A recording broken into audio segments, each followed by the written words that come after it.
नमस्कार। आप सभी को गुरुकुल क्लासेज रंगूनगर में स्वागत है। आज हम लोग पढ़ेंगे 16 जनवरी 2022 के प्रमुख करंट अफेयर्स। तो आइए हम लोग क्वेश्चन की शुरुआत करते हैं। तो हमारा पहला क्वेश्चन क्या करा, ध्यान से सुनिएगा। किस देश में तैयार दुनिया का सबसे भारी सुपरसोनिक सोनिक लड़ाकू विमान व्हाइट स्वान, क्या नाम है उसका, व्हाइट स्वान TU-60 बॉम्बर ने पहली उड़ान भरी है? ध्यान रखना है, क्या बोला गया, सुपरसोनिक लड़ाकू विमान व्हाइट स्वान, जिसका TU-160 बॉम्बर पूरा नाम है, ने पहली उड़ान भरी है। तो वह कौन सा देश है? तो ध्यान रखना है, रूस है। कौन सा देश है? रूस है। अब इसके कुछ इंपॉर्टेंट पॉइंट हम लोग देख लेते हैं। रूस के व्हाइट स्वान TU-160 बॉम्बर ने अपनी पहली उड़ान भरी है। यह विशेष रूप से दूर दराज के क्षेत्रों पर हमला करने के लिए क्या किया गया है? तैयार किया गया है। अब रूस की बात हुआ है तो हम लोग रूस के बारे में हम लोग कुछ जान लेते हैं। तो आइए रूस के बारे हम लोग इसके बारे में प्रमुख बातों को जान लेते हैं। तो रूस जो है वो यूरोप और एशिया महाद्वीप में स्थित है। ये एक ऐसा कंट्री है जो कि दोनों महाद्वीप में स्थित है, यूरोप में भी और एशिया में भी। रूस की जो राजधानी है वो कहाँ है? मॉस्को है। रूस की जो राजधानी है वो कहाँ है? मॉस्को में है। रूस की जो राजधानी कहाँ है? मॉस्को में है। इसके बाद समझना है, रूस की जो मुद्रा है उसका नाम क्या है? रूबल। रूस की जो मुद्रा है उसका नाम क्या है? रूबल। रूस की जो मुद्रा है उसका नाम क्या है? रूबल। रूस के जो राष्ट्रपति है उनके नाम क्या है? Vladimir Putin. राष्ट्रपति का नाम क्या है? Vladimir Putin. और प्रधानमंत्री कौन है? Mikhail Mishustin. रूस के प्रधानमंत्री कौन है? Mikhail Mishustin. यूराल पर्वत एशियाई रूस को यूरोपीय रूस से क्या करती है? अलग करती है। आपसे सवाल पूछा जाए कि बताओ एशियाई रूस और यूरोपीय रूस को किस पर्वत से अलग किया जाता है? तो ध्यान रखना है, यूराल पर्वत से। किस पर्वत से? यूराल पर्वत से। रूस की संसद का नाम क्या है? तो ड्यूमा। रूस की जो सबसे लंबी नदी है वो कौन सी है? तो लीना नदी है। रूस की सबसे लंबी पर्वत श्रृंखला कौन सी है? तो एल्ब्रूस पर्वत है। कौन सी है? एल्ब्रूस पर्वत है। भारतीय संविधान में रूस से क्या क्या लिया गया है? तो ध्यान रखना, बहुत इंपॉर्टेंट है, ये बार बार पूछा जाता है एग्जाम में है। क्या है? मौलिक कर्तव्य और पंचवर्षीय योजना जो है वो भारतीय संविधान में जो लाया गया है वो किस देश से लाया गया है? तो रूस से लाया गया है। आइए क्वेश्चन नंबर 2।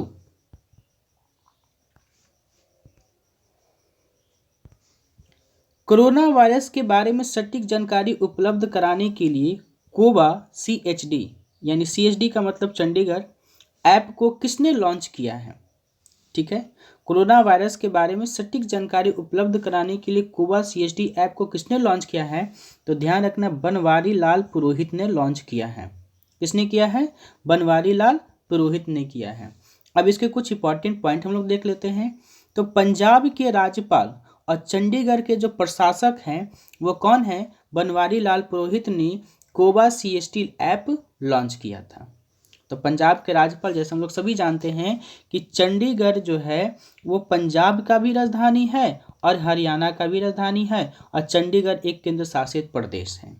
तो पंजाब के जो राज्यपाल हो गए और चंडीगढ़ के जो प्रशासक हो गए, दोनों कौन है? एक ही आदमी है, बनवारी लाल पुरोहित। और उन्होंने ही कोबा CHD ऐप को क्या किया है? लॉन्च किया है। यह ऐप है क्या? तो #कोविड के बारे में सभी आपको जानकारी, सूचना जो भी है आपको पहुंचा देगा। क्लियर है? तो आइए कुछ हम लोग और ऐप्स के बारे में जान लेते हैं। ठीक है, देखिएगा ध्यान से।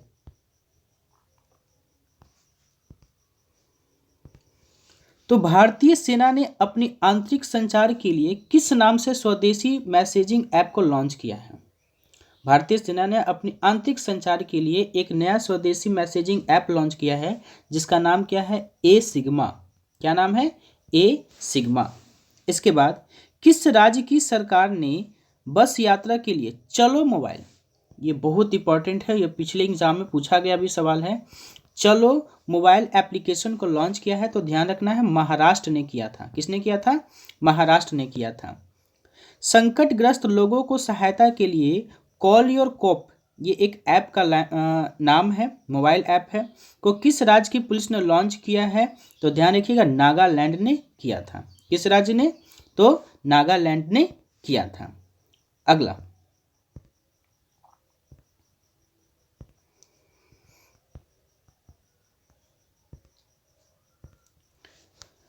आज़ादी का अमृत महोत्सव मोबाइल ऐप को किस मंत्रालय ने लॉन्च किया था? जो अमृत महोत्सव जो होगा वो मोबाइल ऐप एक लॉन्च किया गया था, वो किस मंत्रालय के द्वारा लॉन्च किया गया था? तो ध्यान रखिएगा संस्कृति मंत्रालय। कौन सा मंत्रालय? संस्कृति मंत्रालय ने किया था। देश का पहला स्मार्टफोन आधारित ई वोटिंग ऐप, ध्यान रखिए बहुत ज़्यादा इंपॉर्टेंट है, ई वोटिंग ऐप किस राज्य की सरकार ने विकसित किया है? तो ध्यान रखना तेलंगाना। किस राज्य सरकार ने? तेलंगाना ने किया था। इसके बाद आइए तीसरा सवाल, भारत की ब्रह्मोस मिसाइल के लिए पहला विदेशी ऑर्डर किस देश से मिला है? भारत अब क्या करेगा? ब्रह्मोस मिसाइल का बनाएगा, जिसमें उसको पहला विदेशी ऑर्डर किस देश से मिला है? तो फिलीपींस से मिला है। किस देश से मिला है? फिलीपींस से मिला है। अगला इंपॉर्टेंट पॉइंट इसका हम लोग कुछ देख लेते हैं, क्या क्या इसके इंपॉर्टेंट पॉइंट है, तो ध्यान रखिएगा। दक्षिण पूर्व एशियाई देश फिलीपींस ने भारत के साथ दुनिया के सबसे तेज supersonic anti ship cruise missile BrahMos की खरीद को क्या कर दी है? मंजूरी दे दी है।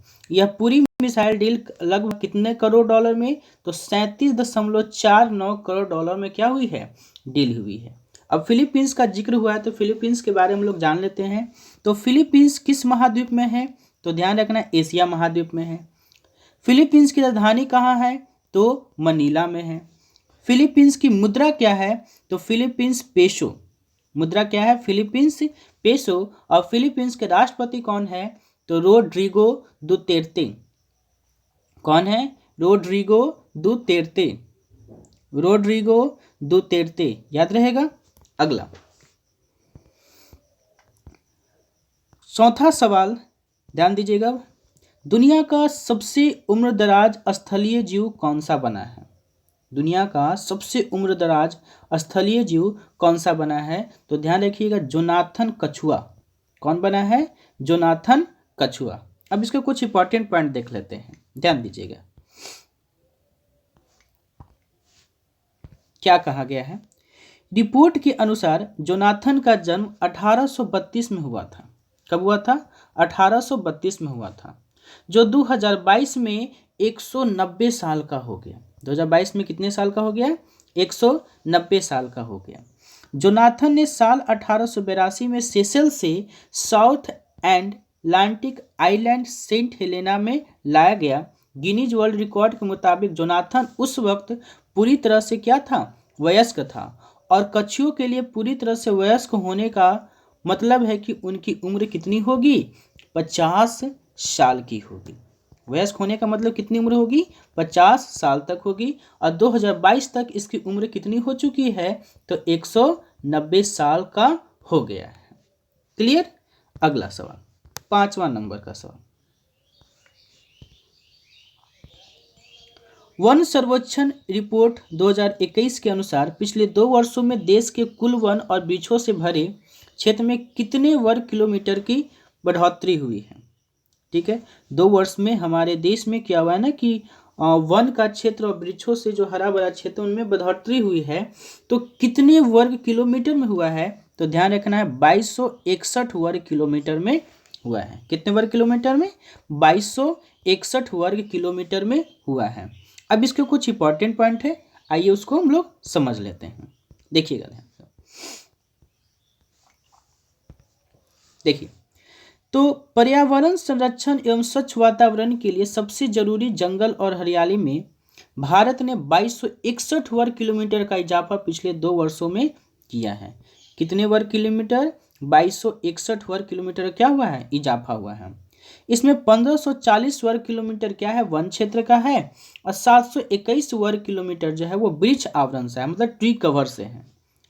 नई विधि में आंध्र प्रदेश ने सर्वाधिक 647 वर्ग किलोमीटर, कितना, 647 वर्ग किलोमीटर आंध्र प्रदेश ने बढ़ोतरी किया है।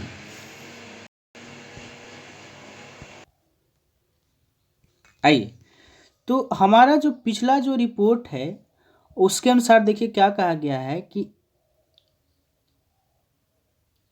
8,07,276 वर्ग किलोमीटर फॉरेस्ट और ट्री कवर के लिए कुल क्षेत्रफल का इतना फीसदी थी, मतलब 2 साल पहले थी।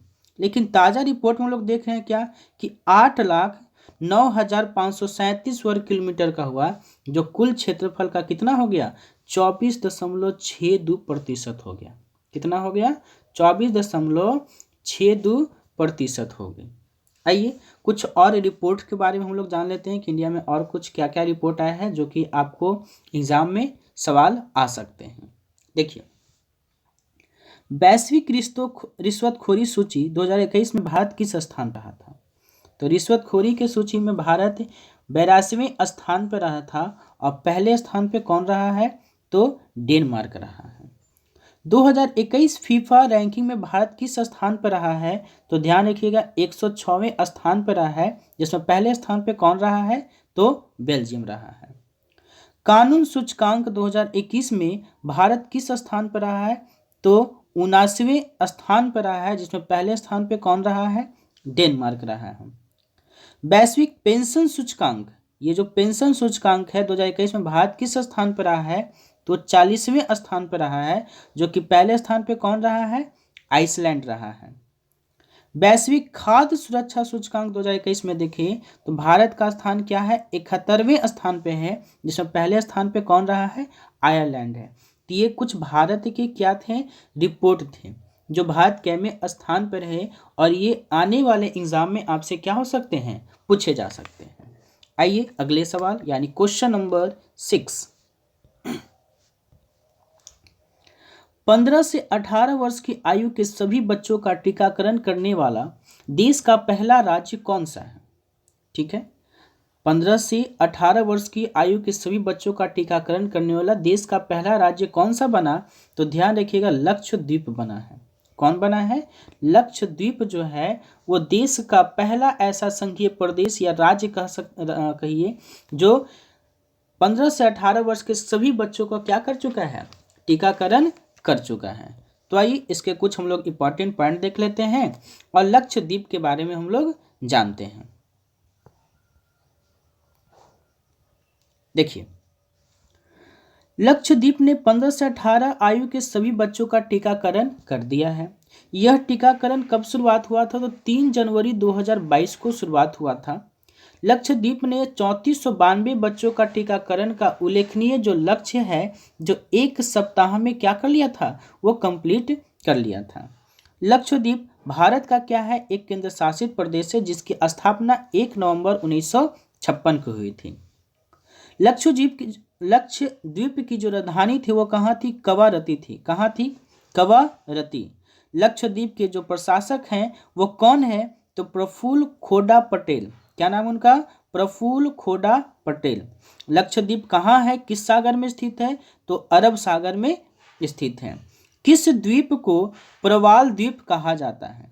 किस द्वीप को प्रवाल द्वीप कहा जाता है? तो ध्यान रखना लक्षद्वीप को प्रवाल द्वीप भी कहा जाता है। लक्षद्वीप उच्च न्यायालय किस राज्य के अंतर्गत आता है? लक्षद्वीप उच्च न्यायालय किस राज्य के अंतर्गत आता है? तो ध्यान रखना है केरल। किस केंद्र शासित प्रदेश को समुद्र पुत्र के नाम से भी जाना जाता है? समुद्र पुत्र के नाम से किसे जाना जाता है? तो ध्यान रखना लक्षद्वीप को जाना जाता है। किसे जाना जाता है? लक्षद्वीप को जाना जाता है। अगला,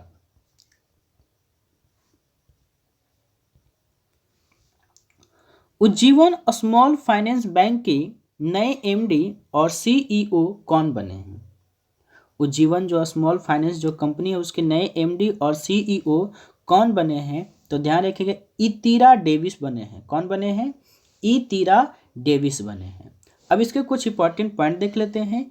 तो उज्जीवन स्मॉल फाइनेंस बैंक के नए एमडी और सीईओ इंदिरा डेविस बने हैं, जो कि नितिन चुग के स्थान पर आए हैं। इससे पहले कौन थे? नितिन चुग थे उनका स्थान पे कौन आए हैं? तो इतीरा होगा, सॉरी इंदिरा नहीं होगा, इतीरा डेविस आए हैं। कौन आए हैं? इतीरा डेविस आए हैं। तो अब हम लोग कुछ टॉप 5 एमडी और सीईओ देख लेते हैं जो कि हाल फिलहाल में बने हैं और कुछ एग्जाम में पूछे जा चुके हैं या आपसे अगले एग्जाम में पूछ सकता है। देखिए ध्यान से। तो आरबीएल एक बैंक है जिसके नए एमडी और सीईओ कौन बने हैं? तो राजीव आहूजा। कौन बने हैं? राजीव आहूजा। जम्मू और कश्मीर बैंक के नए एमडी और सीईओ कौन नियुक्त हुए हैं? तो बलदेव प्रकाश। कौन नियुक्त हुए हैं? तो बलदेव प्रकाश। यूके बैंक के नए एमडी और सीईओ कौन बने हैं? तो सोमा शंकर प्रसाद। यूको बैंक के नए एमडी एवं सीईओ कौन बने हैं? तो सोमा शंकर प्रसाद।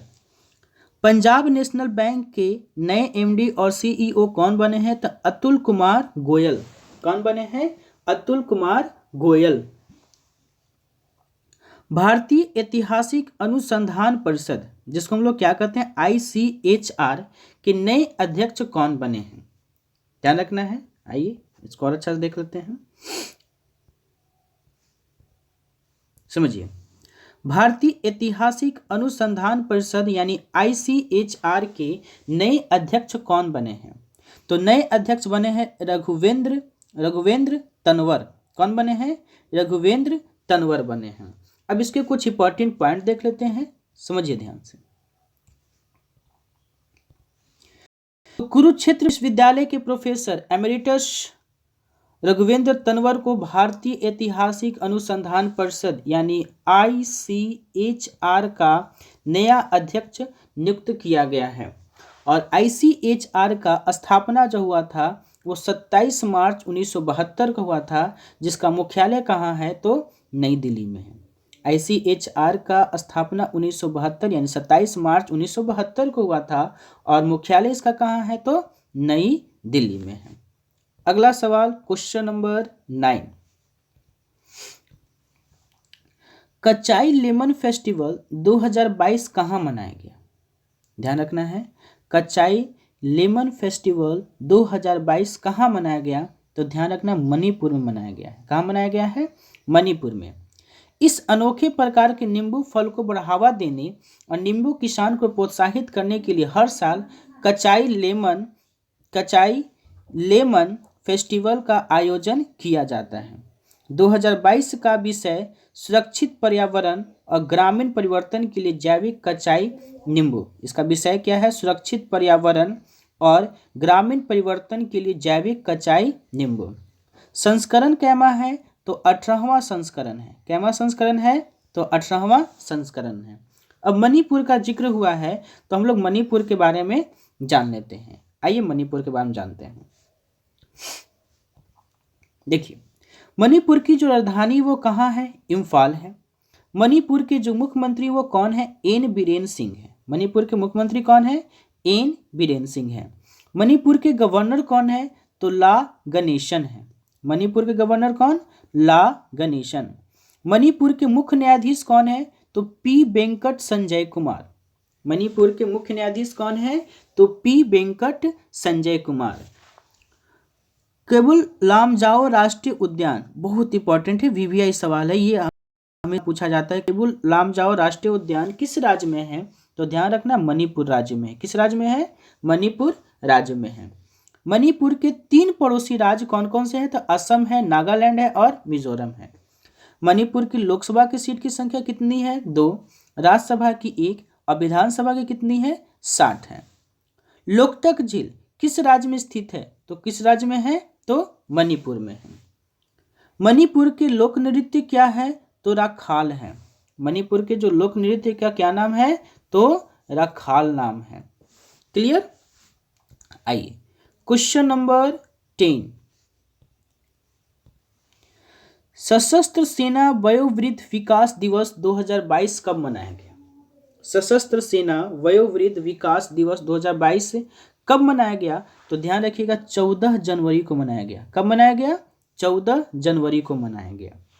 इसके कुछ इंपॉर्टेंट पॉइंट देख लेते हैं। तो सशस्त्र सेना वयोवृद्ध विकास 2017 से प्रत्येक 14 जनवरी को क्या किया जा रहा है, मनाया जा रहा है। इसका उद्देश्य क्या है? इस दिन मनाने का मुख्य उद्देश्य राष्ट्र की सेवा में हमारे दिग्गजों की निस्वार्थ भक्ति और बलिदान को स्वीकार करना और उनका सम्मान करना है। संस्करण कैमा है? तो छठा संस्करण है। कैमा संस्करण है? तो छठा संस्करण है। क्लियर है?